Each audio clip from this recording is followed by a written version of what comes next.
ተየረፊ ሶፊ አረፊ ሶፊ እያለ ነው የሚሄደው ነገር ቆንጆ ሜሎዲ ነው። እንግዲህ ወደ ኋላ ይሄድን ወደፊትም እየተመለስን ነው የምንጫወተው ብያለሁና እንደ መኪና ማርሽ ነው እንግዲህ ይሄድን ያለ ነው ወደ አንደኛ በለው እንደዛ ነው። ጥሩ ነው ቴዲ አሪፍ ነው። እንግዲህ ጎሳዬ አንድ አልበም ለመስራት 6 ዓመት ፈጀብኝ ካለ 5 ዓመት ከ11 ወሩን ዜማ ላይ ነው ያጠፋው እና ሚክሲንጉ ላይ ሲደርስ ነው ስለ ግጥሙ የሚያስበው።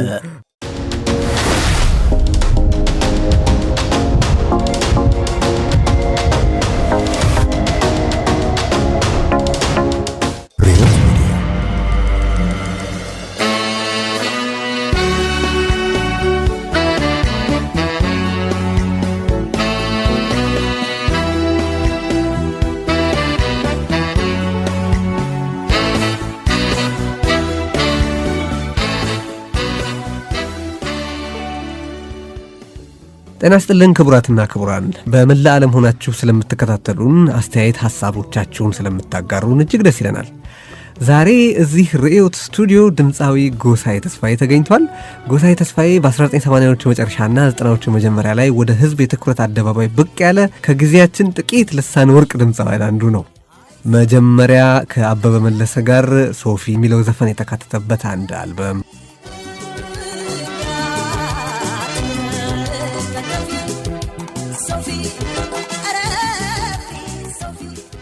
በ1992 ደግሞ ቴክ 5 በሚል ስብስብ የተወሰኑ ዘፈኖች፣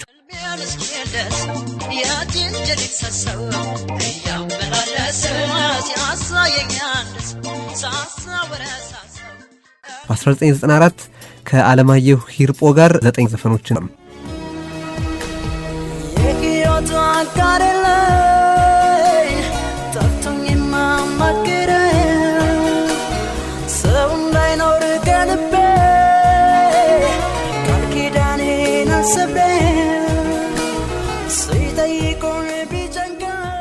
ይህ ታዲያ በየመሃሉ በተለያዩ አጋጣሚዎች የሰራቸውን በርካታ ነጠላ ዜማዎች ሳንዘነጋ ነው።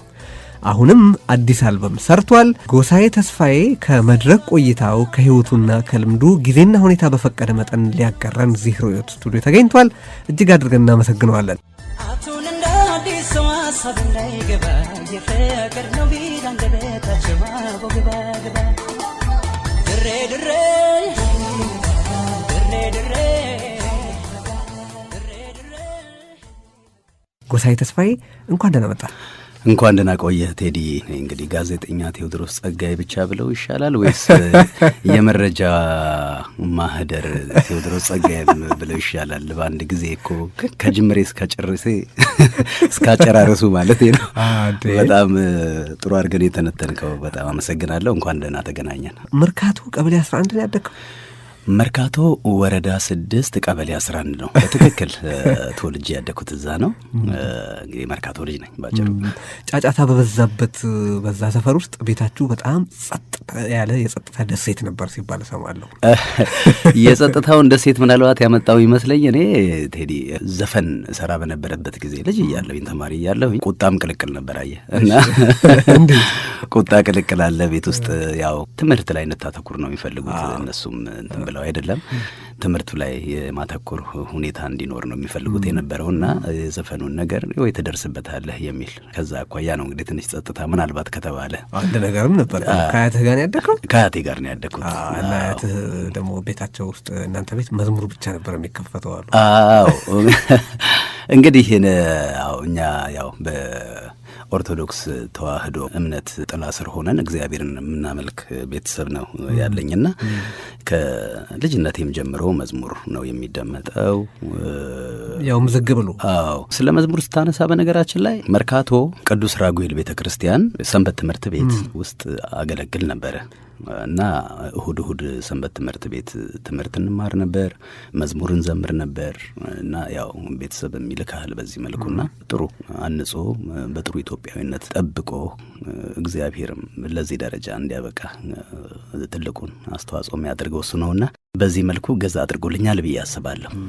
ለምን መሰለህ ይህን ጥያቄ ጠየቁ እንድናነሳችሁ ፈልጋለሁ። ማማን አንተ ህይወት ውስጥ ያላችሁ እና ይሄ እንደዚህ ያለ ጥሩ አጋጣሚ መቼስ እንዴት ይገኛል? እውነት ነው።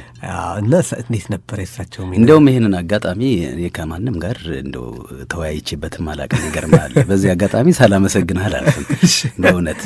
አዎ ማዬ፣ እኔ እንግዲህ ድሬ ድሬ የሚለው ዘፈን ላይ ልብ ብለህ ከሆነ የቁልቢ ገብርኤልን የስለት ልጁ እንደሆንኩ የሚገልጽበት ሁኔታ አለ እና እኔ በስለት የተሰጠሁ የስለት ልጅ ነኝ ማለት ነው።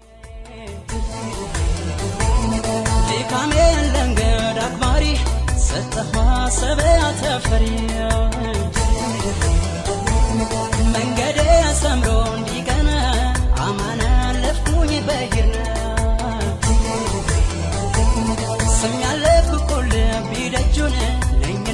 የስለት ልጁ እስካያት ባይኔ ልቤ ድሬስ ያሰላ ቢረዘም ጉዞ መሽደቅ ሞቴን ገላ በሀሳብ ሳላውቀው ደንገጎን ጨርሼ እና ይህንንም እንግዲህ ስለትገብታ በጥሩ ሁኔታ እንግዲህ እግዚአብሔር በፈቀደው ሁኔታ እንደዚህ ጥሩ አድርጋሽ ሞንሙና ያሳደገችኝ እማዬን እንግዲህ ነፍሷን ይማርላለሁ። በዚህ አጋጣሚ አንተም ስላነሳው በጣም አመሰግናለሁ። ደስ ይላልና የገብርኤል ልጅ ነኝ፣ የስለት ልጅ ነኝ። በስም እንጥቀሳቸው። ወይዘሮ ማንጠግቦሽ አለማየሁ ትባላለች። እንግዲህ ነፍሷን በገነት ያኖርልን። መዝሙሩ እየሰማ ካደግ ዘፈን ቤት በኩል ሰማ ምን መሰለህ እንግዲህ መዝሙሩ እንዳለ ሆኖ ግን ታላቅ እህት አለችኝ ቆንጂት ትባላለች እና የጥላሁን ገሰሰን ዘፈን በጣም ይገርማል ትወደዋለች። ለምሳሌ የሚያደምጥም ሆነ ወይ የሚረዳህ እያለ ካልሆነ ከሌለህ የለም የሚለውን እሱን አልበም በፊት ፈልጌ እነሱን ሁሉ ታመጣ ነበርና እሰማ ነበረ። የአስቴር አወቀን ብቻ ሁሉንም ታመጣለች እና የዛን ጊዜ ምናልባት ካሴት ነበር የሲዲ አልነበረም እና ቴፕ የካሴት ቴፕ ነው ያለውና በዛ አጋጣሚ ደግሞ እንዲሁ የዓለማዊንም ዘፈንም ሰማበት አጋጣሚ ነበር።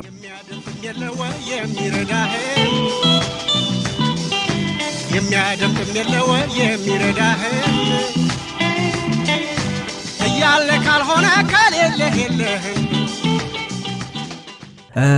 ጎሳዬ የመድረክ ልብሶችን ራስነ ዲዛይን የምታደርገው እንደዚህ ሰምቻለሁ። እንግዲህ ቴዲ ይህንን ሁሉ መረጃ አጠናቅረ ስለጠበቀኝ እኔ አሁን እኮ ቃላት እያጠረኝ ነው እኮ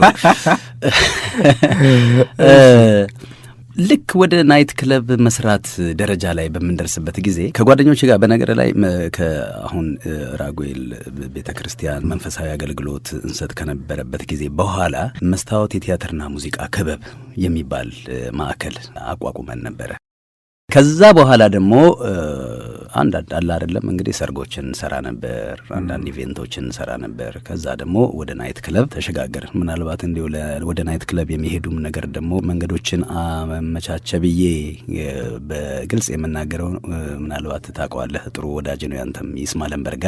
በዚህ አጋጣሚ መግለጽ እፈልጋለሁ ስለ ይስማለምና ወደ ናይት ክለብ ከሄድን ጊዜ ጀምሮ እኔ ልብሶችን በራሴ ዲዛይን የማድረግ ነገር ተሰጥቷለኝ። ወደ ቀደመው ስሜት ደግሞ ልውሰድህና አዲስ ዓመት ሲመጣ እኔ ፎርም ስል ነበር። ይሄ የአበባ ሉክ አለ አይደለም ለዓመት በዓል የሚሰጥ እኔ ነበርኩ ምስለውና ያንን በደንብ ከሳልኩኝ በካርቦን ካባዛሁኝ በኋላ ለሰፈር ልጆች ይሸጥላቸዋል። እንግዲህ ትንሽ ወደ ኢንቨስትመንቱም ገብቼ ነበር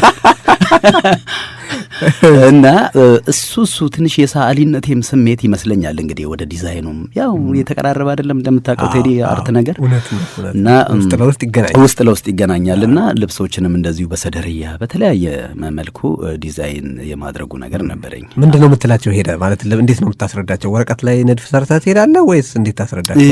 አይደለም ወረቀት ላይ ንድፍ አልሰራም አልስለውም። እሄድና በቃል ነው የምነግራቸው። እዚህ ጋር አሁን ሰደርያ ሲሆን እዚህ ጋር እንዲህ ቀጥለህ እንዲህ ብታመጣው ይሄ የከረባቱ አወራረድ ደግሞ እንደዚህ ቢሆን እያልኩኝ የራሴን እንትን የምመርጠውን ጨርቅ ሁሉ መርጬ እንትን እላለሁ። ልክ ይሄ ከሆነ በኋላ ልክ እንደ ዲዛይነር ጓደኞቼ እንዴት አይከተሉት መሰለ። በጣም በጣም በጣም እና በጣም አሪፍ ጊዜ ነበር። አንድ ጊዜ የጎሳዬ ቲሸርት ተብሎ በከተማው በጣም መሸጥ የጀመረ ቲሸርት አስታውሳለሁ አይደል? አዲስ አበባ ከተማ ላይ የጎሳዬ ቲሸርት የመጣው ቀረብ ወዳለው ጊዜ ነው። ወደ ዛሬ 10 ዓመት ገደማ ነው። ሄድ መጣ እያለ ነው ያ የዲዛይኑ ነው የነገርኩህ። የዛን ጊዜ መጀመሪያ ግን የጎሳዬ ቲሸርት እንዴት ነበር የጀመረው? ጎሳዬ ቲሸርት ይገርምሃል፣ እኔ ያሉኝን ስራዎች ሰበሰብኩኝና በቃ እነኝን ነው ማውጣቸው። ማለትም ሳታማኝ ብላ አልበም ማለት ነው። ሳይ የሆነ ኦሮምኛ ሙዚቃ ላይ ያንን ቲሸርት አድርገው ሲጨፍሩ አየሁኝ። የድሮ የቆየ ነው፣ ድሮም ሳይሆን የቆየ ባህላዊ ጭፈራ ላይ አየሁትና እኔም የኦሮምኛ በአማርኛ አድርጌ የምሰራው ስራ አለ። ይህንን ነገር እንደው እንደ ፋሽን ብጠቀመውና ባደርገው ምን ይመስለኛል አልኩኝ ለራሴ። ይገልጽልኝ ይሆናል በተጨማሪ አልክ? አዎ። እና በአጋጣሚ አንዳንድ ጊዜ በጎ የሚያደርጉትን ሰዎች ስማቸውን መጥቀስ አስፈላጊ ነው ብዬ አምናለሁ። እና አክሊሉ የሚባል የሰፈሬ ጓደኛ እሱ እዛው የመርካቶ ልጅ ስለሆነ እንዲህ አይነት ጨርቆችን የማግኘት ኦፖርቹኒቲ ስለነበረው እሱን ጠየቅኩት። በየአይነቱ ይዞልኝ መጣ፣ በአረንጓዴ፣ በሰማያዊ፣ በቀይ። አረንጓዴውን መረጥኩና እሱን አድርጌ ተነሳውልሃለሁ። ከዛ ሰው ሁሉ ተቀባበሉና ዋጋው ሁሉ እኮ ጨመረ ማለት ነው። ጨመረ፣ ፋሽን ሆነ እኮ። በጣም ደስ የሚል ጊዜ ነበር። አኔሺ ወጂኒ እንጂራዲ ያቆባ ያሁን ገረባዳቱ ዘሎሮ ሞራም ሊጎና ከኛደራ ልቤ ገሰገሰና ሊያገኛት ያችን ቆንጆ ከወለጋ በጅማ ባሂዱ ባቡነቸው ያድሬ ልጆችማ አይተው ሊያባብሉ አቦ ጭቅማ ይግባ ትገኛለች ያሉ እሷን ካገኘሁበት ባስተይት ከሰላሌ ቤተ ዘመድ ትየጋ ሄዳለች ባሌ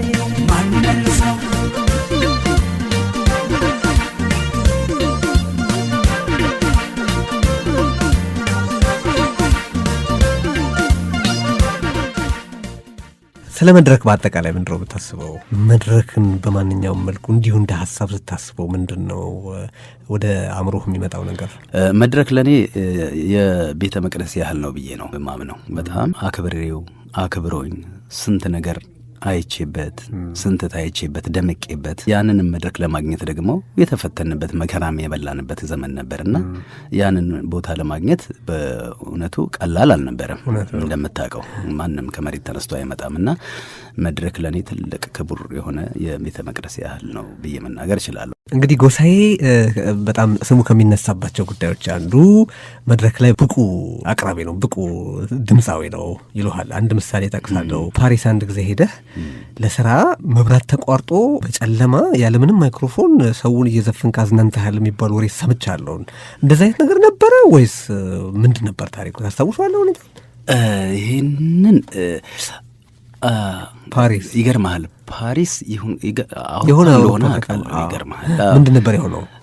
መብራት በጣም ረጅም ሰዓት እኮ የተቋረጠበት ሁኔታ አልነበረም። በመሰረቱ ትንሽ አገሩ ግራ አጋባኝ እንጂ የት እንደሆነ ልክ ዋናው መድረኩ ነው በቆመበት አጋጣሚ እኔ ምን አደርጋለሁ መሰለ ቴዲ፣ ያው አንተ ልከው ነገር እንዳለ ሆኖ እንደዚህ ዝም ብዬ ጮኬ እጫወታለሁ። አንዳንድ ጊዜ ኮንሰርት ላይ እንደምታየው ያው ጤናማም ጊዜ እንደምታሳልፈው ሁሉ ትንሽ ጤናማ ያልሆነም ጊዜ ደግሞ ይኖራል። ጸብ ማለት የመደባደብ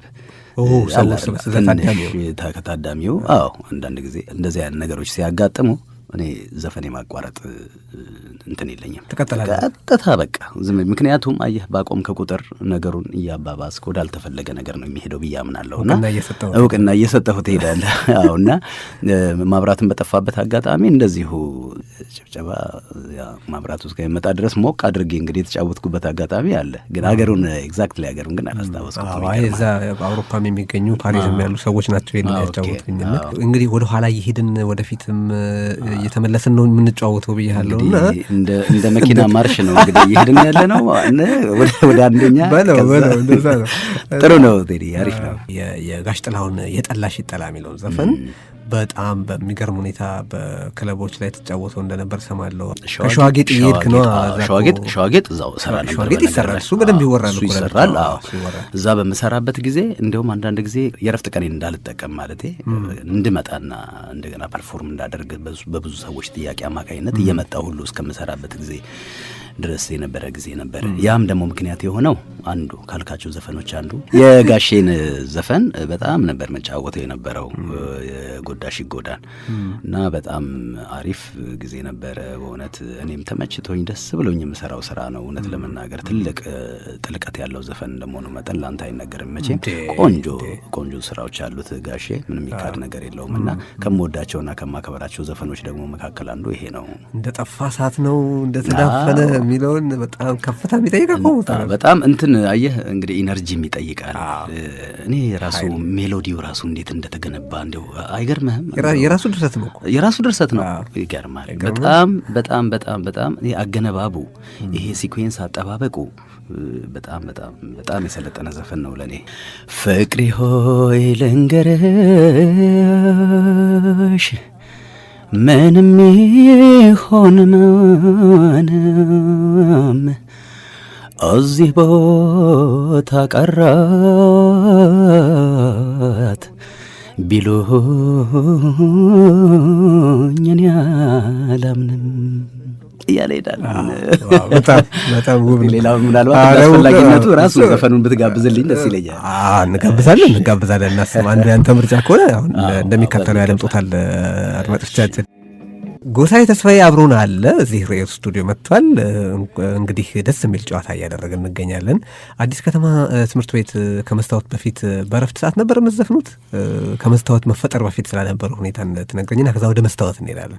አዲስ ከተማ የአዲስ ከተማ ተማሪዎች ናቸው የሚወስዱኝ። እኔ 12ኛ ክፍል የጨረስኩት ኮልፌ ኮምፕሬሲቭ ነው ማለት ከፍተኛ ሁለተኛ ደረጃ ትምህርት ቤት ነው። ግን በርካታ ያው የአዲስ ከተማ ልጅም እንደመሆኑ መጠን የአዲስ ከተማ ደግሞ ተመድበው የሚማሩ ጓደኞች ነበሩ። በእነሱ አማካኝነት ይሄድ ነበረ። በነገር ላይ በረፍት ሰዓት ምናምን ብቻ ሳይሆን በስነ ስርዓት ሾው ይዘጋጅ ነበር። በተለይ በመስታወት በነበርንበት ጊዜ የቲያትር ሾው ይደረግ ነበር፣ የሙዚቃ ሾው ይደረግ ነበረ አዲስ ከተማ ላይ። መስታወት እንዴት ተፈጠረ እና እነማንስ ነበራችሁበት?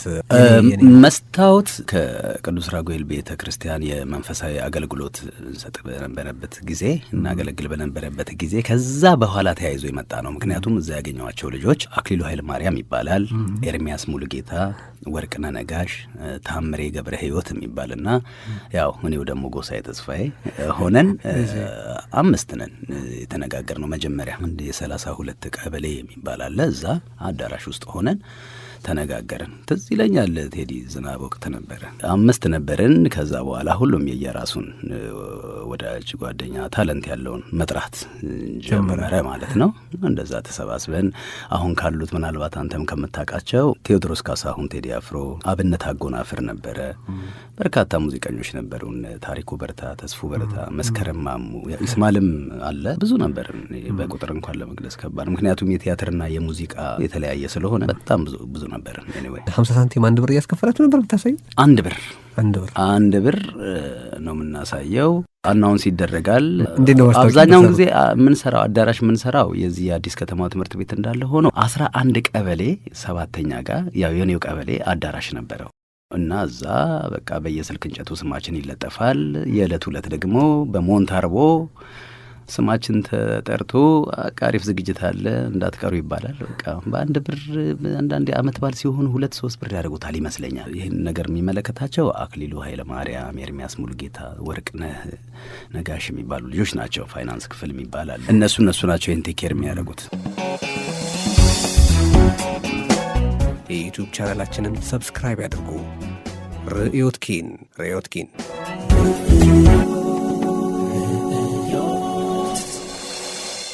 ወደዚህ ወደ ቅርብ ጊዜ ልምጣና በርከት ካሉ ወራት በፊት 3 ያህል ዘፈኖች ለቀሃልና አንድ ወይም 2 ዘፈን ሲለቀቅ ነጠላ ዜማዎች ለቀቀ ይባላል። 3 በአንዴ ሲሆን ምንድን ነው ይባላል? እንደው ጨዋታውን እውነት ነው። በዛ ሰዓት እኔ በተለይ የግድ ሰው የምትለዋን ዘፈን ነጠላ ዜማነት እንኳን እውነት ለመናገር አላሰብኳትም ነበር። እስቲ 3 ስራዎች ምክንያቱም ወደዚህ ሀገር መጥቼ አሜሪካን ሀገር ካሉ አድናቂዎቼ ጋር ተገናኝቼ ቆንጆ ጊዜ ሊኖረኝ ይችላል ብዬ ከማሰብ አኳያ ምናልባትም ልቆይ የምችልበት ሁኔታ ካለ ብዬ አስቤ ነበረ እነዚህ 3ቱን ስራዎች የለቀኩት የሆነው እንጂ በጣም ያን ያህል የተለየ ነገር አልነበረው። ዘፈኖቹን የለቀካቸው እኔ ሙቀት ለመለካት ነው ወይ የለቀካቸው? እንግዲህ ምናልባት ቴዲ ሙቀቱ እንግዲህ እንዴት እንደሆነ ብዙ ባለለውም እንደው ግን አልበም ስትሰሩ እንደ አልበም ተቀባይነት ሊኖረው እንደሚችል የምትለቁት እንዴት ነው?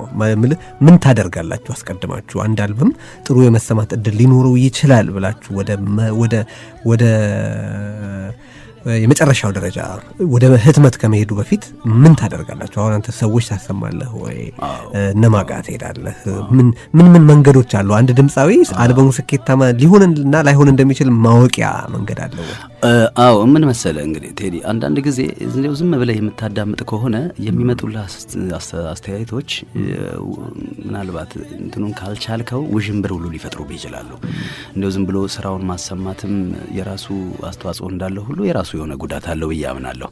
ሁሉም የሚሰጥ አስተያየት ደግሞ በየራሱ አንግል ነው የሚሰጥህ። የየራሱን አንግል ደግሞ ሰብስበህ አንድ ነገር ላይ ለማድረግ ደግሞ ከባድ ነው። ምክንያቱም ከሰው የምትሰማውን ትሰማለህ፣ ራስህንም ማዳመጥ አለብህ ብዬ አምናለሁ።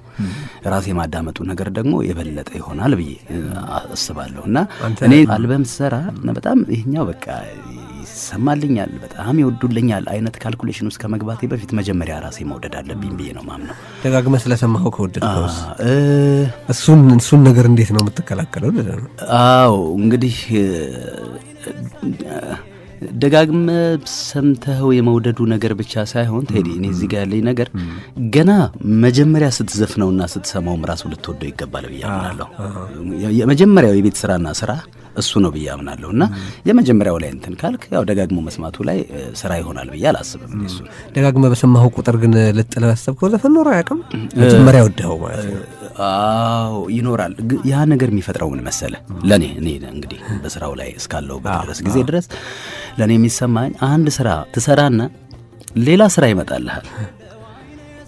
ይመጣልህና ከሌላ ሰው ደግሞ ያው ዜማና ግጥም እንደምታውቀው ባህር ነው፣ መቅዘፍ ነው ያለውን ነገር እስከምታወጣ ጊዜ ድረስና ያን እየቀዘፍክ ባለህበት ያኛው ደከም ሊልብህ ይችላል። መጀመሪያ የወደድከው መልእክትም እኮ የሚባል ነገር አለ ቴዲ። በዚህ አጋጣሚ ለአንተ የሚነገር ነገር የለም። እንዲያውም ከሰርጸ ጋር ሆናችሁ በሬዲዮ ፕሮግራማችሁ ላይ አንዳንድ አስተያየቶችን ምናምን ስለምትሰጡ ስለማቅ ከጽንሰ ሀሳብ ጋር የተያያዘውን ነገር መቼም አንተም ጉልህ ታውቀዋለህና ጽንሰ ሀሳብም ወሳኝነት አለው ብዬ አምናለሁ። ኖት ኦንሊ ሜሎዲ ኖት ኦንሊ አሬንጅመንት እና አንዳንድ ጊዜ ይበልጥብሃል በሂደት እየሄድክ በመጣህ ቁጥር። ግን የሚሉህ ደግሞ አንተን የሚሉህ ምን መሰለህ ስለ ግጥም የሚያስበው በመጨረሻው ሰዓት ላይ ነው የሚሉህ። እውነት ነው ወይ? በጣም ለዜማና ለሙዚቃ ቅንብር እና አንዳንዴ 95 እንግዲህ ጎሳዬ አንድ አልበም ለመስራት 6 ዓመት ፈጀብኝ ካለ 5 ዓመት ከ11 ወሩን ዜማ ላይ ነው ያጠፋው እና ሚክሲንግ ላይ ሲደርስ ነው ስለ ግጥሙ የሚያስበው። እውነት ነው። አዎ እንግዲህ ሚክስ ላይ ሲደረስ ስለ ግጥም አይታሰብም። አይ እንደው ሲያጋንኑ ነው መቼም ሲያጋንኑ ነው። ሚክስ ላይ ተደርሰው ግጥም ላይ በጣም ነው የሚያስቀውና እውነት ለመናገር እንደው እውነት ሁላችንም የየባህሪያችን የየራሳችን የተሰጠ ነገር አለ፣ አቅምም አለን፣ የየራሳችን ድካም አለን እንደው እውነት ለመናገር እና እኔ ሜሎዲ ላይና አሬንጅመንት ላይ አተኩራለሁ እንደኔነቴ እንደ ጎሳዬነቴ እና ግጥም ደግሞ እንደው ያን ያህል የማይረባ ተልካሻ የሆነ አለ አይደለ እንደው እንትንም አይል አሜን እንደው የማይረባ በመሰረቱ አለ ብዬ አላስብም። ግን አለ ይኖራል። ግን አየህ ያኛው ወይም ያቺኛዋ ዘፋኝ ያኛው ዘፋኝ በገባው መጠን ነው የሚዘፍነው። እንግዲህ ለሱ የረባ ነው ብዬ ስለማስብ ነው እንደዛ ማለት እንጂ እኛ እንደ አድማጭ ስናየው ግን ሊረባ ላይ ረባ ይችላል። በጣም ጥሩ ግጥም ካለ በጣም ጥሩ ያልሆነም አለ ማለት ነው። እውነት ነው። እና እኔ የማተኩረው ያኛው ላይ እንደመሆኑ መጠን ትንሽ ግጥም ላይ እንዲያው ምናልባት ዊክ ሆኗል ተብሎ የታሰበበት ሁኔታ ካለ አይዶን ነው። በእርግጥ አሬንጅመንት ላይና ዜማ ላይ እንደማተኮራለሁ። ይሄ እየተሰራህ የምትሄድበት ሂደት ነው፣ እያደግክ የምትሄድበት ነገር ነው። ስለዚህ የሆነ ነገር ላይ አንተን አስተሳሰብ የሚወክል ይሆናል። ከዛ ደግሞ የግጥምን አስፈላጊነት ስትገነዘብ አስፈላጊነቱ ይጠፋል ብዬ እንኳን አይደለም፣ ግን ለመልእክቱም ግን ደግሞ የሚገባ ትኩረት መስጠት ያስፈልጋል ብዬ አስባለሁ። ቀጠሮ ላይ አንድ የሆነ ዝግጅት ተዘጋጅቶ ጎሳዬ መጣ ማለት ሁሉም ሰው መጥቷል ማለት ነው ይላሉ። አትገኝም ብዙ ቦታ ጥሪዎች አትመጣም ይሉሃል። ቀጠሮ ጥሪዎችን እንኳን አለመምጣት የሚባለው ነገር እንኳን ትንሽ አያስማማኝም። ምክንያቱም ጥሪዎችን ማለመጣበት እንኳን ሁኔታ ካለ እደውላለሁኝ። የሚገርም ግን መደወሌን ደግሞ ለብዙ ሰው ደውያለሁ ልትል አትችልም። ጎሳዬን 5 ሰዓት ላይ ብሔራዊ ተቀጥረውና አሉ 5 ሰዓት ተኩል ላይ ደውለ እየመጣው ነው ሊል ይችላል። 6 ሰዓት ተኩል 7 ሰዓት ላይ ቤቱ ሄደ ተስፋ ቆርጠ መጨብጥህ ነው ደግሞ እንደገና ትለና ቤት ሄደ በቃ ክፈትልኝ በቃ መጥቻለሁ ልጆች በር ክፈቱለት ትላለህ። ይሄ እውነት እንዲው ለመናገር ይሄ የመዘግየት በስራም ይሁን በቀጠሮም የመዘግየቱ ነገር በእርግጥ እንዲው በእውነት መስተካከል ያለበት ነገር እንደሆነ ይሰማኛል። ክስታኔ ባንድን ረሳ ነው። እግዚአብሔር ያክብርህ። መቼም ከመስታወት በኋላ ምን መሰለ አንድ ክለብ እንሰራ ነበር እኔና አብነት አጎናፍር። ወደ አብነት አካባቢ ነው ሰፈሩ። እዛ እየሰራን ባለንበት ሁኔታ ላይ ነው እንግዲህ ጸጋዬ ስሜ የኦሴባሳን የሚዘፍነው ልጅ ታውቀዋለህ። እሱ የክስታኔ ባንድን ለማዘጋጀት አንድ ላይ ሲሰሩ የነበሩ ሰዎች መካከል አንዱ ነው እሱ እና እየመጣ ያየናል እና በእኔና በአብነትም ስራ ደስተኛ ነበረ። በቃ እየመጣ እያየን እንደዚህ አይነት ነገር ብታደርጉ ምን ይመስላችኋል? እስቲ የምሽቱን ስራ ደግሞ ትንሽ እንትን በሉትና ሞክሩት፣ በጣም አሪፍ ነው ሲለን እኔና አብነትም ተነጋገርንና እንሞክር ተባባልን። ልክ እንደ የትኛውን ቲያትር ቤት ማለት ነው። ጠዋት እንገባለን 11 ሰዓት ላይ እንወጣለን ማለት ነው። እና ልክ የቲያትር ቤት አይነት አሰራር ነበረው እና ሰርጎች ነበሩ የሚሰሩት በአብዛኛው እና አንዳንድ ኢቬንቶችን እንሰራ ነበርና ክስታኔ ባንድም ነው የራሱ አስተዋጽኦ አለው። በዚህ አጋጣሚ እንኳን አስታወስከኝ። የሸዋጌጥ ባለቤት እዛ ክስታኔ ባንድ ውስጥ ተጫወት ነበር ያየች? እንግዲህ አየህ ከክስታኔ በኋላ ነው አይደለም እንግዲህ ሸዋጌጥ የመጣው። ክስታኔ ባንድ ሰርግ ላይ ነው። ሰርግ ላይ ስንጫወት አይታኝ ነው ስልክ አስቀመጠችልኝና ደውል ተባልኩኝ። እንግዲህ ከመዘግየቱ ባልተናነሰ ስልኩንም ጣልኩት። እሺ ስልኩን ጣልኩት። ግን በአጋጣሚ እሷ ስልኩን አፈላልጋ የክስታኔ ኦፊሱን ማለት ነው አፈላልጋ ደውላ አስታወስከኝ ወይ ብላ አስታወሰችኝ።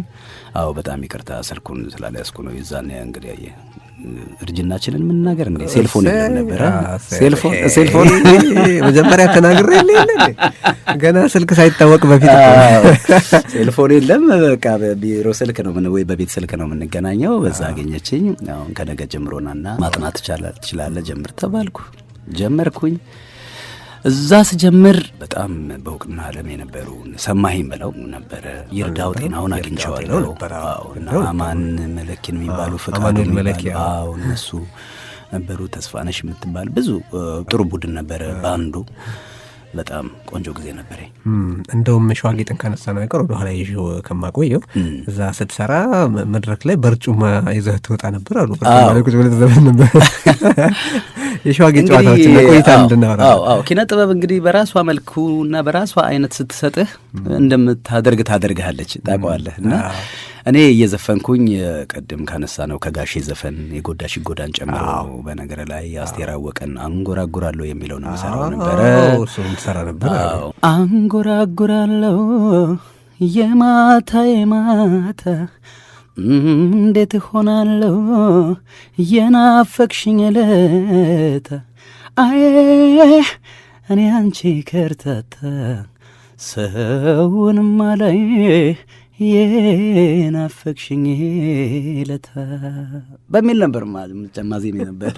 እና በርጩማ ይዤ ያቺ 3 እግር ወንበሯን ይዤ ሰው ጋር ቁጭ ብዬ የራት የሚመገቡበት ቦታ እያዝናኛሁኝ እያጫወትኩኝ ነው የምጫወት የነበረውና ያቺን ነገር ደግሞ ይወዱልኝ ነበር። እውነት ለመናገር እውቅና ሲመጣ እንደው ራስህን ቆጠብክ ልበል? እንደዛ ጊዜ አሁን ነጻ ነህ ወይ? እስቲ ስለመታወቅ ጸጋዎችና ጣጣዎች ንገረኝ። አዎ እውቅና በራሱ ለእኔ በፍቃደኝነት ነጻነትህን መሸጥ አይነት ሊሆን ይችላል።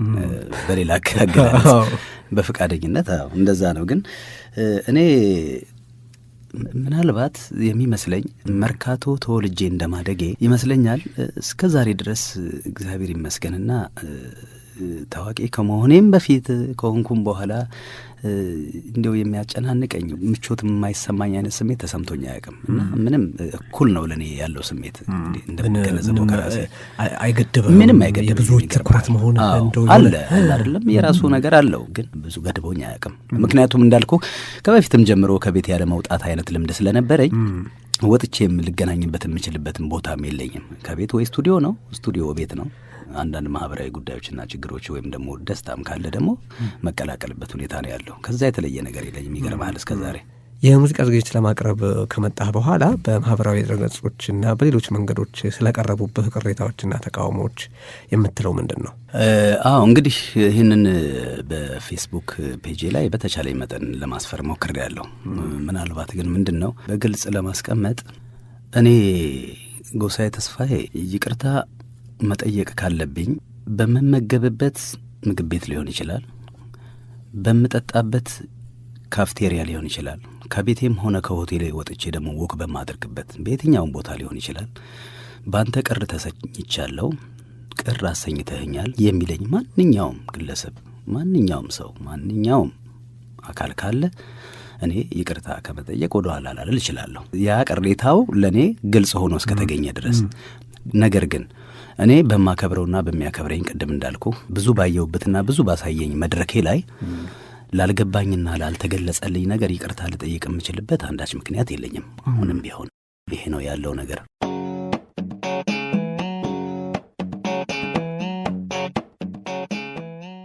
ርዕዮት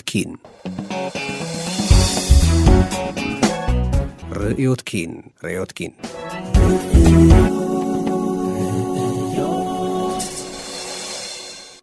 ቴክ 5 የሚባለውን አልበም እዛ ላይ አንድ 4 ዘፈኖች ተጫወትክ። ቴክ 5 ላይ 4 ዘፈኖች ናቸው። አሞኛል አለ፣ አራዳ አለ፣ ህልሜ ማለት ነው ሰው የሚያውቀው። የጋሽ ጥሌ ጽጌረዳ አለ እና የጎጃም ማርነሽ 5 ነው እንጂ የጎጃም ማርነሽ። ከዛ በኋላ ስሙ ማርክ ሞሪሰን እሱ ያለው ኤቫንገሊ ላይ መስሎኝ ነበር። መጓዜ ነው መጓዜ ነው ማርክ ሞሪሰን ሶሪ። ያኛው ዘፈን እንግዲህ እየወሰድንም እንግዲህ ስም ከጠፋን ባይሆን ይቅርታው ይሄ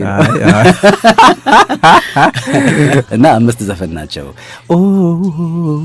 አንቺን እያለ ሳሴዋል ልቤ ዋለ የሚለው ዘፈን ማለት ነው። በሱ አማካይነት ይመስለኛል ወደ ህዝብ ትኩረት የመጣው ብዬ ገምታለሁ። መስፍን ታምሬ እናንተ ክለብ እየመጣ መሳሪያ ይቀርጽ ነበር፣ በራሱ መሳሪያ አይቀርጽም ነበረ፣ እየመጣ ያይ ነበረ። ክለብ የመሄድ እንትን አለው። ያው መስፍን ታምሬ ማለት ዲጄ ነበረ ልጅ ነው። ከሙዚቃ ጋር ማራቶን ሙዚቃ ቤት ልጅም እንደመሆኑ መጠን ከሙዚቃ ጋር አብሮ ያደገ ልጅ ነው። ጥሩ ጆሮ ካላቸው ጥሩ ፕሮዲውሰሮች ከምላቸው አንዱ ነው ብዬ መናገር እችላለሁ እውነት ለመናገር። እና እዛ ሸዋጌጥ ስራ በነበረበት ጊዜ ይመጣ ነበረ። እዛ ነው የተገናኘ ነው። በስራዬ በጣም ደስተኛ ነበረ። በምን አይነት መልኩ መምጣት እንዳለብኝ የሚነግረኝ ስራዎችን እየሰበሰበ ካሴቶችን እየሰበሰበ እንዳዳመጥ ያንን ሁሉ ነገሮችን ያመቻችልኝ በነበረበት ጊዜ ነው እኔና እንግዲህ እሱ የተገናኘ ነው ማለት ነው። ህልሜ የሚለውን ዘፈን ወይም አራዳን ልትጫወት ክለብ ኪቦርዲስቱ ይቀርና ታመነ መኮንን ያጅብሃል ኪቦርዱን እና አንድ ጊዜ እንዲሁ አዳዲስ ነገሮች ይጨማምርበታል ኪቦርዱን ሲጫወትና እንዴ ምን ሆነ ነው አልከው አሉ። ታስታውሳለህ? አላስታውስም። በነገር ላይ ህልሜን የሚለው ዘፈን ወይም አራዳ ታመነ መኮንን ነው። እሱን ነው የምለቆቅና ምን ሲባል ሰምቼ መሰለህ እንዴ ምን ሆነ ነው አዳዲስ ነገር መጨመር ምን አገባ በራሴ ህልም አንዳንድ እንግዲህ አየህ እንዲህ በሂደት በጣም ረጅም ጊዜ እኮ አደረግን እኮ ቴዲ ዘነጋለህ እንዴ በጣም በነገር ላይ ጨዋታ ነበረ።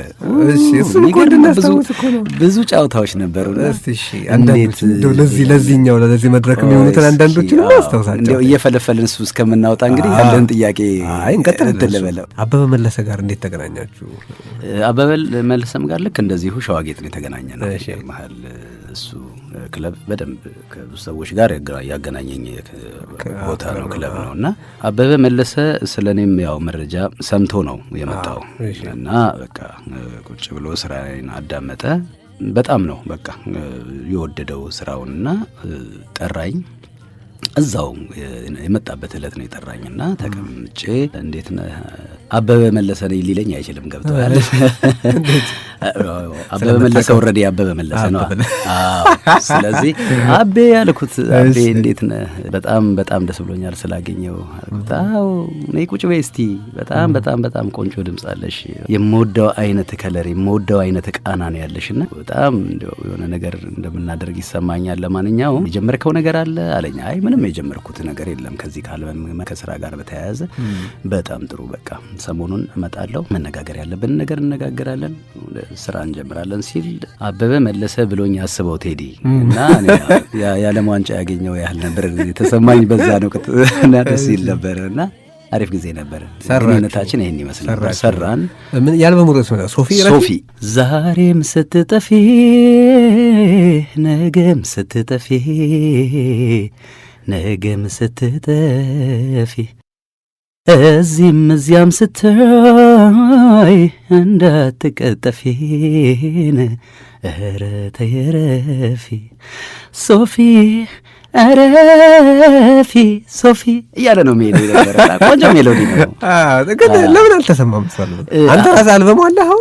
እኔ አላውቅም አለኝ ለማስታወሻ በካሴት ነው እኮ በካሴት አለ ወይ ነበር ማለት ላይ እና በካሴት አለኝ ቤት አለ። ያን ያህል ዶክመንት እንኳን ከሚያስቀምጡት ተርታ መመደብ ባልሆነ በሱ ጠርጥሬ እኮ ነው። አዎ መቼ መረጃ ናጣውትና እሱ አለኝና ቆንጆ ስራ ነበረ። እውነት ለመናገር አሪፍ ነበረ። ቆንጆ ስራዎች ነበሩ። ተሰሚነት ላይ ያገኝ የቻለበት ምክንያቱ ምን እንደሆነ አልገባኝም። ጊዜውና የስራው ሂደት እንዳልሆነም ይሁን አልገባኝም። አልበሙ እንደወጣ እስቲ የት ተከፍቷል ብላችሁ ለመስማት ስትዞሩ ብራችሁን ጨርሳችሁ ትመጡ ነበር አሉ። ይኸውልህ እንግዲህ ወደ ቀልዱ ስንመጣ ምንድነው የዛሬን አያርገውና ብለን መቼም አንድ ጊዜ አዎ ትልቅ ተሞክሮ ነው የሰጠኝ። በዚህ አጋጣሚ አቤ ላመሰግነው እወዳለሁ። በጣም ነው የምናከብረህ እና ጓደኞቼ ሲመጡ አልበሙ ካለመሰማቱ የተነሳ ጎሳይን አይታችሁታል የታለ ጎሳይ ብለው እኔ ሰፈር ሲመጡ በጀላቲ ዕቃ ይዞት ለማዞር ወደ ላይ ወጥቷል ይሉ ነበር አሉና እንዲህ አይነት ቀልዶች በጣም ብዙ አስተናግድ ነበርና አዎ ይበጀናል ለኛ ብንኖር በአንድነት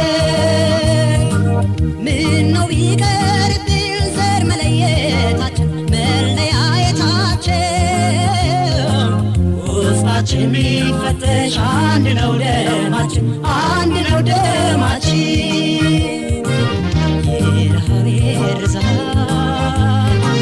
ፍዳችን ሳያንስ ስንት ወገን ያለ አያት ያወረሰ ተዋን ተላለም ታሪክ አይውቀስ ከእንግዲህ በቃል ያለፈው ጥላችን ታጥቀን እንነሳ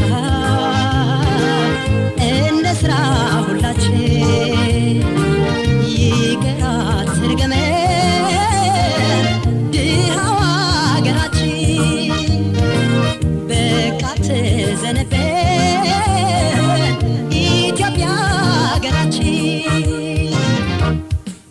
ከመነቃቀፍ ከመቀናናት ከመጠላላት ሌት ተቀን ሰርተን ይሻላል መስራት ይሻለናል መስራት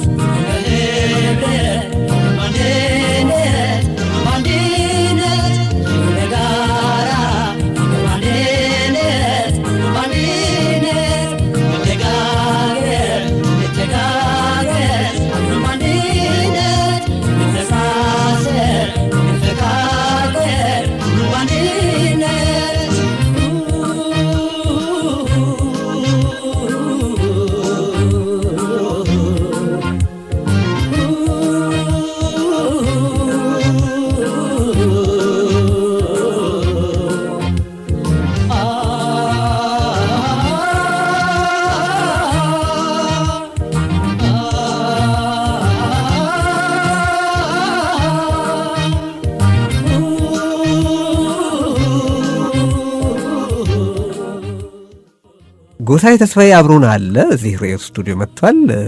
እንግዲህ ደስ የሚል ጨዋታ እያደረግን እንገኛለን።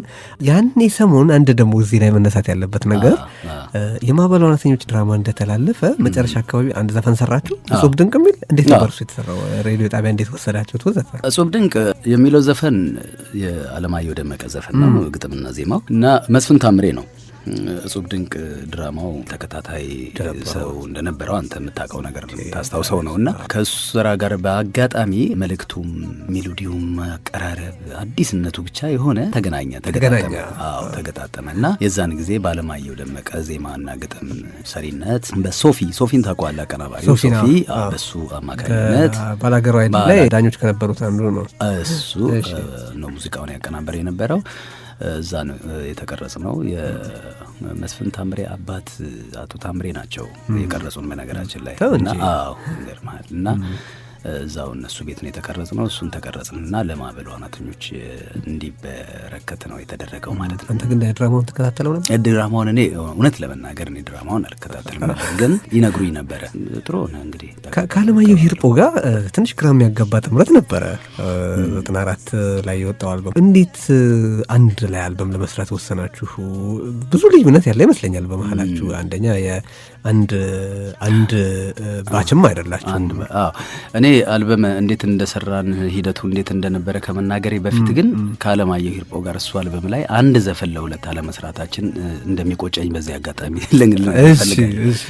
ኢቫንጋዲ አልበም ከመምጣቱ በፊት ቅድም እንዳነሳኸው ቴክ 5 ነበረ። ቴክ 5ም ያው በመስፍን ታምሬ አማካኝነት ነው የሰራ ነው። እኔ ቴክ 5 ላይ በርካታ ስራዎች እንደመኖሬ መጠን 5 ስራዎች ያሉኝ እኔ ነበርኩኝ። ቴክ 5 የሚለው ስራ ላይ የነበሩ ወደ ኢቫንጋዲ መምጣትም የነበረባቸው ስራዎች በነገራችን ላይ ነበሩ፣ ግን ስለቀደሙ ነው። ቴክ 5 ላይ እንግዲህ በዛ ወርቅ አስፋው፣ ኤልሳቤጥ ተሾመ እና ዓለማየሁ ሂርጶ እንዲሁም ትዕግስት በቀለ ሽሩሩ እና የዜማ ወደዚህ ማለት ነበረ። ምክንያቱም በርካታ ዜማዎች በእነ ዓለማየሁ ደመቀ የሚመጣ ነበረ።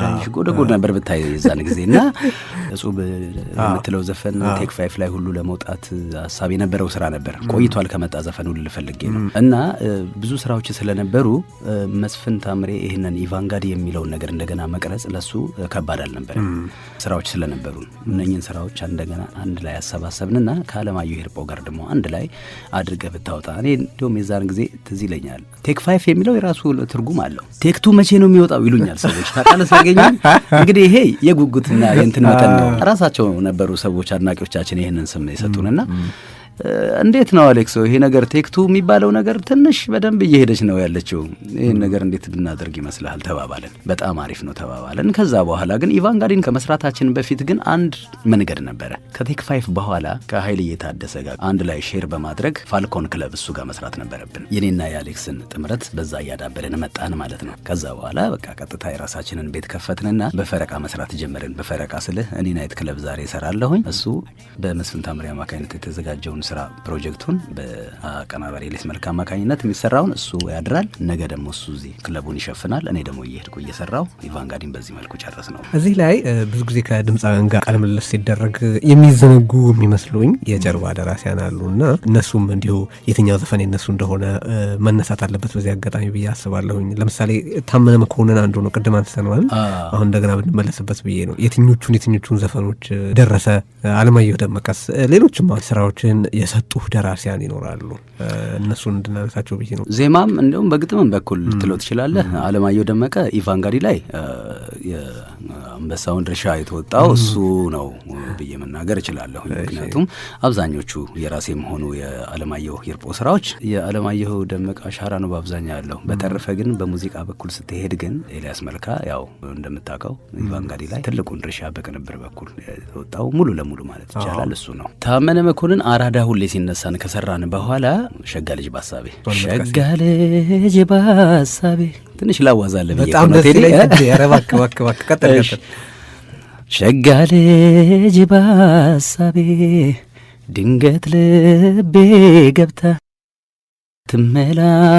ትመላለሳለች ቀን ማታ ቀን ማታ ቀን ማታ ቀን ማታ ያው ክራር ባለመያዝ እንግዲህ ልቆርጥብህ ነው ይዤ መምጣት ነበረብኝ። እሱን ስራ ያው እንደምታውቀው ታመነ መኮንን ነው የሰራው። አልበም የምትሰይመው እንዴት ነው? ርዕስ የምታወጣው እንዴት ነው? እኔ ርዕስ ከማውጣቴ በፊት ስራውን ነው ማስበው ያለሁት። አይ ስራው ተሰራ፣ ስራው ከተሰራ ፍሬሙ ከተያዘ በኋላ እንጃ ይሄ በምን ብዬ ልንገርህ፣ ይሄ ልቦና ዝም ብሎ የሚነግርህ ነገር አለ አይደለም? አንድ የሆነ ደስ የሚል ቃል፣ አዲስ የሆነ ቃል እስቲ ቢፈለግ በሚለው ከኔም ብቻ የሚመጣ ሳይሆን አጠገቤ ካሉ ደግሞ እንደዚህ በሀሳብም ከሚያግዙኝ ሰዎች ጋር የሚመጣ ነገር ነው እና እንደዚህ ብዬ ልነግርህ የምችልበት ነገር የለኝም።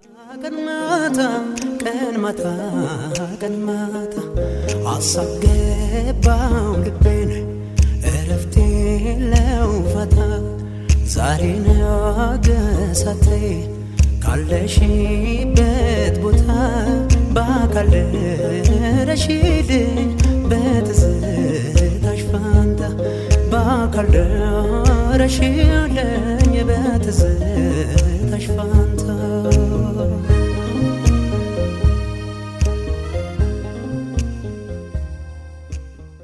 በቅብብሎሽ እንግዲህ ከሰራሃቸው ስራዎች አንዱ ከጋሽ ማህሙድ ጋር የሰራችሁት ስራ ነበር።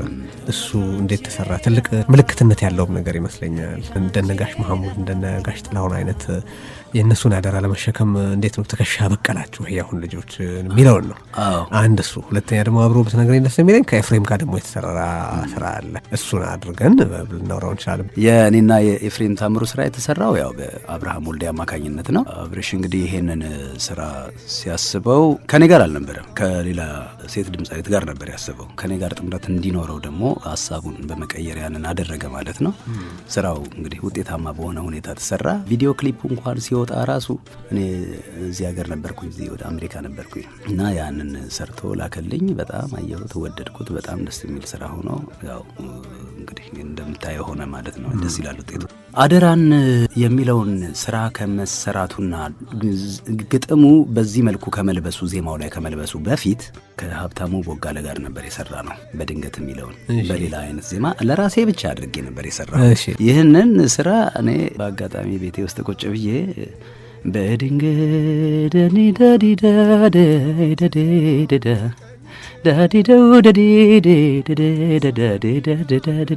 የምትሏ ሜሎዲ ስትመጣልኝ እሷን ያስኳተኝና በድንገት የሚለውን በራሴ አገላለጽ ዝም እያሰፈርኩት ቀጥታ ጋሽ ማህሙድን ከማግኘቴ በፊት ግን ያገኘሁት ይልማ ገብረአብን ነው። ይልምሽ እንደዚህ አይነት ስራ መጥቶልኛል፣ እስቲ እንሞክረው፣ የሆነ አደራ ብንለው ምን ይመስልሃል አልኩት።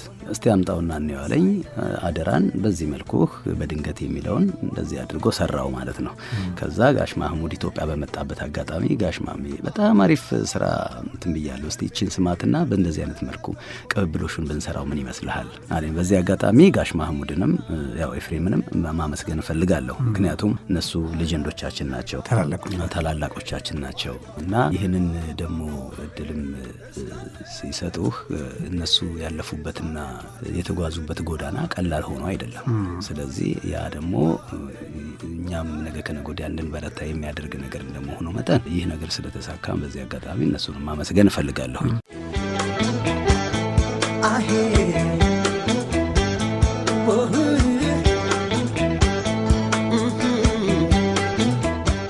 በእናንተ ዙሪያ እንግዲህ ቀደም ሲል ጨዋታ በጣም ስለማወቅህ ብዙ ይነገራሉ ይሃለው። አንዳንዶቹ እንድናወሳቸው እፈልጋለሁ። ትንሣኤን እንደውም ታዋቂ ያረከው አንተ ነህ ይባላል። ለብዙ ሰው ጨዋታዎቹ እየተናገርክ ትንሣኤ በጣም ብዙ ጨዋታ ነው ያለው። ይገርምሃል። ትንሣኤ ማን ነው?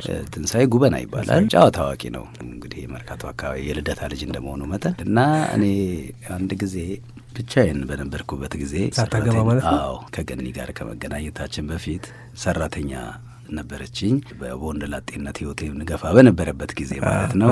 አስቤዛ ጨረስኩኝና እንቁላል ሆነ ቤት ውስጥ። በቃ እንቁላል አንዴ በእንጀራ ነው፣ አንዴ በዳቦ ነው፣ አንዴ ዝም ብሎ በቃ እያነሱ ነው እና አንዴ በቀቀል ነው።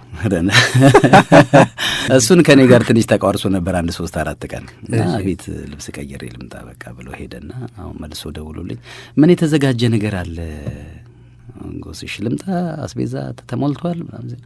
አይ አለ እንቁላል እየተጠበሰልኝ ነው እያስጠበስኩ ነው። ናስን እኔ ጌታ የቀረው እንደውም በነካ እጇ ታስታቅፈሃለኝ እንደ ዶሮ ብዙ ነው የሚጫወተውና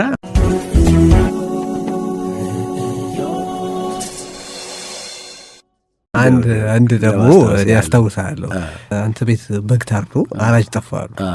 አራጅ ጠፍቶ እንግዲህ ሰራተኛዬ ጎሳዬ ማረድ እንግዲህ ይችላል፣ አንተ መግፈፍ አትችልም ትንሱ ስትለው የኔ እናት በጉ ባለ ዚፑ ከሆነ መግፈፍ እችላለሁ፣ ያው ቀላል ነው ዚፕ ካለው ገብቷል እንደ ጃኬት።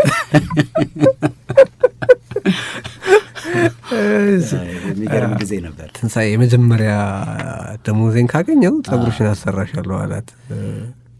አዎ እንግዲህ እሱ ምን መሰለህ እንግዲህ እሱ ስራ አልነበረውም እና ስራ ሲይዝ ግድ የለሽም ቆንጆ አድርጌ እዚህ ጸጉርሽን አሰራሻለሁ ብሏታል። እኔ የምኖረው የነበረው እዛ ቦሌ አካባቢ ነው እና እሱ በስንት ጊዜው መጣና ጎሲ ኮንግራ በለኝ ስራ ጀምሬያለሁ ሲል እንግዲህ እሷ ሰምታ በጓሮ በር ሄዳ ጸጉሯን ተሰርታ መጣለች። ያው ገንዘቡን ከሱ ለመቀበል ይመለስልኛል በራሷ ከፍላ የኔ ቆንጆ ትንሱ ስራ እኮ እንደጀመርከው እኮ አሁን ስሰማ በጣም ደስ ብሎኝ ጸጉሬን ሄጄ ተሰራው አለችው። እና ስንት አሉሽ? አይ 78 ብር ነው። 78 ብር የኔ እናት እኔ አካባቢ እኮ ከአንገት በላይ የሚሸጣል አላት። 78 ብር እኮ ነው የሚሸጠው ከአንገት በላይ። በጣም የሚገርም ነው። ቆንጆ ጊዜ ነበረን። በነገር ላይ እዛ ክለብ በምንሰራበት ጊዜ ደስ የሚል ጊዜ ነበረን። ጥሩ ነገር ነው። በአንድ ወቅት ወደ ግሪክ ለስራ ሄዳችሁ ከተስፋዬ ካሳ ጋር? ተስፋዬ ካሳ ጋር። እንዴት አስታወስከው እባክህ። ተስፋዬ ነፍሱን ይማረው። እንዴት ነበር ሁኔታው? መልሰዋችኋል? ግሪክ ስንሄድ አየህ የሙዚቀኛ ቪዛ አልነበረም እጃችን ላይ የነበረው። እኔና ተስፋዬ ካሳ የጉብኝት ቪዛ ነው። የጉብኝት ቪዛ ላይ ደግሞ ስንሄድ የኔ ጌታ እኔና ተስፋዬ ከአንድ ሙዚቀኛ ጋር ኪቦርድ ይዘናል። ኦፊሰሩ የኪቦርድ ኬት መጣ ምንድን ነው? አይ በቃ ለሆቢያችን ቁጭ ብለን እንድንጨዋወትበት ነው። ለጉብኝት ነው የመጣችሁት? አዎ ያው የተነገረን ነው የምንለው እና እኛም አውሮፓ ብዙ የወጣንበት ጊዜም አልነበረም። ለመጀመሪያ ጊዜ ውጭ ሀገር ሄድከው መቼ ነው? ቆይ ይህን ጨዋታ እየቀጠል ጃፓን ቀጥታ በቃ እንዲያው ወደ ዓለም ጫፍ ነው ሄድከው። ቅርብ ባሉ አፍሪካ ሀገሮች ሰላም ሟሙ ቀጥታ ጃፓን ሄድኩት። ይገርማል። እና ከዛ በኋላ ነው እንግዲህ ግሪክ ይሄድ ነው። እንግዲህ ኪቦርድ ሲያይ በእርግጥ ማንኛውም ቱሪስት የራሱን ጊታር፣ የራሱን ኪቦርድ፣ የራሱን ሳክስፎን ምናምን ጭኖ ይዞ የሚሄድበት ሁኔታ አለ። የጠየቀን ዋናው ነገር ምንድን ነው? ስንት ገንዘብ ይዛችኋል? አየህ እንግዲህ እዛ ጋር ትንሽ ሚስ አንደርስታንዲንግ የሆነው ነገር ከላኩን ሰዎች ጋር የገንዘቡ መጠን ነው። የዛኔ ትንሽ ለሶስታችን የተወሰነች $1 ነበር እጃችን ላይ ያለ እና ምን ያህል ጊዜ ነው የምትቆዩት? አንድ ሳምንት እቺን ገንዘብ ይዛችሁ ነው 1 ሳምንት የምትቆዩት? አዎ እስኪ እስከማጣራ እንግዲህ ትንሽ አረፍ በሉና እንነጋገር አለ። አማርኛ የሚናገሩ ግሪካዮች አሉ። ይገርምሃል አጋጠሙኝ እዛ ጊዜ እና እነሱ መጡ። በቃ እንግዲህ ስላላመኑበት ኦፊሰሩም ስላላመነበት የግዴታ ወደ ሀገራችሁ የምትሄዱበት ሁኔታ ነው ያለው አለ። አይ በቃ ከዚህ በላይ እኛም ብዙ ቆይተን መሰቃየት አንፈልግም። ምክንያቱም እኛ ራሳችን ብዙ ስራ ያለን ሰዎች ነን፣ በመስራት መጠቀም የምንችል አይነት ሰዎች ነን። ያን ያህል ችግር የለብንም፣ ቶሎ ውሰዱናል ናቸው እነሱ። በቃ አዘጋጁ ቪዛውን፣ ወደ ኢትዮጵያ ተመለሰን መጣ። ስትመለሱ ተስፋዬ አንድ ነገር አሉ 36,000 ጫማ ላይ ነው። ክቡራን መንገደኞቻችን በ37,000 ጫማ ከፍታ ላይ የሚበረው ያው ቦይንግ ያለች እንግዲህ ሆስተሷ እንግዲህ መግለጫዋን የራሷን ስትሰጥ አንዷ ሆስተስ ልክ ስትመጣ የና የኔ እናት ከ37,000 አንድ ጫማ ለኔ እንዲያው እንትን ይላችኋል እያለ ሲቀልድ ነበር። ከተስፋዬ ጋር እዛም በነበርንበት ጊዜ በነገር ላይ እዛም ባረፍንበትም ጊዜ ምንም በቃ ሳይደብረን አሪፍ ጊዜ አሳልፈን ተጫውተን ቀልደን ስቀን የተመለስ ነው። እንዲያውም ያን ነገር ሁሉ ተስፍሽ በመኖሩ ምክንያት አባሮታል ብዬ አስባለሁ። ደስ ብሎኛል ባደረግነው ጨዋታ። እኔ ማንሳት ኖሮብኝ በስንፍና ያላነሳሁት መልእክትም ካለ ማከል ትችላለህ። እሺ ቴዲሻ በጣም አመሰግናለሁ ስለነበረን ጊዜ ስለነበረን ቆይታ። አንድ ማስተላለፍ የምፈልገው ነገር ቢኖር ደስ ይለኛል። በዚህ በሰሜን አሜሪካ እንግዲህ አንተንም አግኝቼ ይህን የመሰለ ቆንጆ ቆይታ ስላደረግን አንተን ማመስገን እፈልጋለሁ። በዚህ አጋጣሚ አመሰግናለሁ።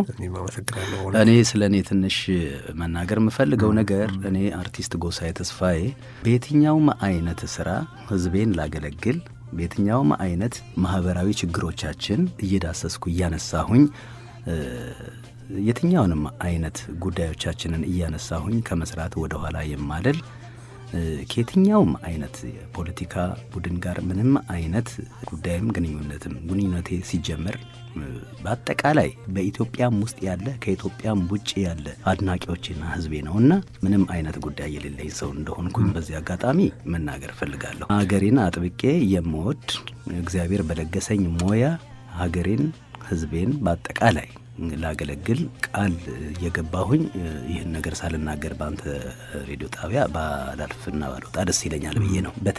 በተለይ ሁላችንም ችግሮቻችንን በመግባባት በመነጋገር በመወያየት ችግሮቻችንን የምንፈታበት ዓመት እንዲሆን እመኛለሁኝ።